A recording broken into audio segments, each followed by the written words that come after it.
लोखंडी रॉडने तरुणाला मारहाण. बीडचा बिहार झालाय. हाताचं हाडच तोडलं. तरुणासोबत नेमकं काय घडलं?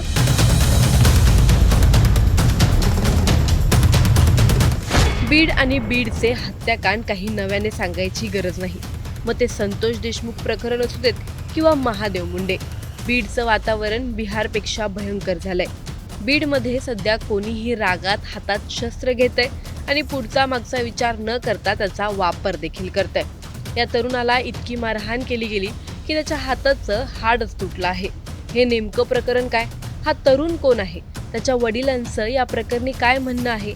मार खाणाऱ्या तरुणाची सध्याची स्थिती नेमकी काय आहे? सर्व जाणून घेणार आहोत या व्हिडिओमधून. त्यामुळे हा व्हिडिओ शेवटपर्यंत नक्की पहा आणि टाइम्स नाऊ मराठीच्या सर्व माध्यमांना सबस्क्राईब आणि फॉलो करायला विसरू नका. बीड शहरातील अंकुशनगर भागात संदीप दहिफळे नामक तरुणाला 3 ते 4 जणांनी अडवून धारदार शस्त्राने वार केला आणि लोखंडी रॉडने अमानुष मारहाण केली. यामध्ये तरुणाला गंभीर इजा झाली असून शासकीय रुग्णालयात प्राथमिक उपचार करण्यात आले असून सध्या बीड शहरातील खासगी रुग्णालयात उपचार सुरू आहेत. तरुणाच्या वडिलांनी दिलेल्या माहितीनुसार 4 जणांनी धारदार शस्त्राने पाठीवर आणि छातीवर वार केले आणि लोखंडी रॉडने मारहाण केली. छातीला, पोटाला आणि हाताला गंभीर इजा आहे. या प्रकरणात MLC नोंद झाली असून अद्याप गुन्हा दाखल झालेला नाही. गुन्हा दाखल करून न्याय देण्याची मागणी तरुणाच्या वडिलांनी केली आहे. ते नेमकं काय म्हणालेत जाणून घेऊयात. मुलावर होळीच्या दिवशी रात्री 10 वाजता हल्ला झाला. साधारणतः 7-8 लोक होते. मारणारे त्याच्यापैकी 3 ते 4 जणांनी मारहाण केली. कॉलनीतच मारणारे होते. त्यांची काही जुनी काही दुश्मनी वगैरे होती किंवा जुने काही वाद होता त्यांचे. त्या वादातून हा प्रकार घडला. मारल्याच्या नंतर मुलगा बेहोश झाला. कुणीतरी त्याला XYZ लोकांनी सरकारी दवाखान्यात ॲडमिट केल्यावर मला फोन केला. 11 वाजता मी गेलो पाहायला. तर मुलाचा हात पूर्णपणे फ्रॅक्चर, म्हणजे त्याला जीवच मारायचा प्रयत्न, त्यांचा विचार असा होता की त्याला जीवच मारायचे. काहीतरी थोडीशी पुण्य आमची कामाला आली. त्याने हात असं वरी केला नसता तर कदाचित तो आज हे जगात नसता. ही सर्व घटना पाहून अनेक प्रश्न समोर येतात की बीडमध्ये नेमकं चाललंय तरी काय? बीडमध्ये सामान्य नागरिक किती सुरक्षित आहेत? रस्त्यावर दिवसाढवळ्या अशा मारामाऱ्या करतात. पोलीस प्रशासन नेमकं कुठे आहे? बीडमध्ये एवढ्या हत्या का होत आहेत?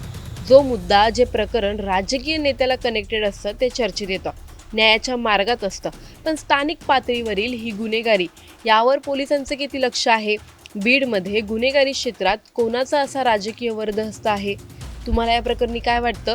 आम्हाला कमेंटमध्ये नक्की कळवा आणि व्हिडिओ आवडल्यास लाईक व शेअर करायला विसरू नका. तसं अशा नवनवीन अपडेटसाठी टाइम्स नाऊ मराठीला नक्की फॉलो करा. त्याचा हात 2 ठिकाणी काही शस्त्रांनी मारलं आहे. शस्त्रांनी वार केलेत पाठीवर. हात पूर्णपणे फ्रॅक्चर आहे 2 ठिकाणी. तो तुटूनच पडायचा बाकी होता. ते नशीब आमचं की समजा ते जुटला आहे का नाही आता सांगता नाही येतं. ऑपरेशन तर केलं आहे आम्ही. पायाला जखमा आहेत. पूर्ण शरीरावर वळ आहेत. पूर्ण शरीरावर दांड्यांनी, रॉडनी किंवा लाकडी दांड्यांनी, शस्त्रांनी त्याला मारहाण केलेली. पोलिसात गेले होते पोलीस काही? मी रात्री 11 वाजता शिवाजीनगरला गेलो होतो. ते म्हणले MLC दाखल झाल्याच्यानंतर आम्ही येऊन जॉब घेतो. मी दुसऱ्या दिवशी सकाळी 12 वाजता परत पोलीस स्टेशनला गेलो. MLC घेऊन इथली. यांचा चौकीचा माणूस म्हणला की मी ह्या जॉब घेत नाही. त्यांनी एक पत्र दिलं चौकीच्या वाघमारे नावाच्या पोलीस कॉन्स्टेबलनी. ते पत्र घेऊन मी शिवाजीनगर पोलीस स्टेशनला गेलो. मी बाहेरच उभा होतो. तेवढ्यात मला बांगर साहेबांचा आतून मेसेज आला की दहिफळेंना मध्ये बोलावं म्हणून. आणि मला बोलविल्याच्या नंतर इतकी हीन वागणूक दिली की जसं मी एक काही आरोपी आहे.